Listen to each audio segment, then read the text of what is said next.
ছেলেদের মাঙ্গলিক দোষ হলে কি করে বুঝবেন? লগ্নে মঙ্গল, চতুর্থে মঙ্গল, দ্বাদশে মঙ্গল, সপ্তমে মঙ্গল, অষ্টমে মঙ্গল, তাহলে বুঝবেন ছেলেটা মাঙ্গলিক। তো অবশ্যই যৌতুক বিচার করেই তাহলে কোনো মাঙ্গলিক মেয়ের সাথে বিয়ে দিন, তাহলে খুবই ভালো হবে। আর অনেক টাইমে কি হয়, এই যে যাদের মাঙ্গলিক দোষ হয় তাদের মানে ছেলেদের হোক মেয়েদের বিয়ে খুব সমস্যা হয় বিয়ে হতে।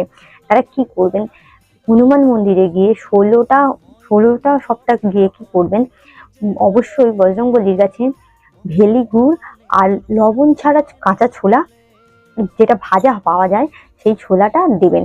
আর একটা করে জবা ফুলের মালা পরাবেন। আর অবশ্যই অনামিকা আঙুলে, এই অনামিকা আঙুলে ছেলেরা ডান হাতে শাঁখের আংটি পরবেন। আর বট গাছের গোড়ায় 16টা মঙ্গলবার একটু করে কাঁচা দুধ ঢালবেন। আর কি করবেন, কোনো নির্জন কোনো স্থানে গিয়ে সেখানে এরকম সাইজের একটা মাটির ঘটি নিয়ে নেবেন, মাটির নিয়ে ওর মধ্যে মধু ভরে লাল কাপড় বেঁধে, এরকম ভাবে লাল সুতো দিয়ে বেঁধে ওটা কোনো নির্জন স্থানে পুঁতে দেবেন। যাদের ছেলেটার মাঙ্গলিক, এইটার জন্য খুব ভালো ফল পাবেন। আর অবশ্যই মাঙ্গলিক মেয়ে দেখেই তারপরে বিয়ে দিন। Thank you.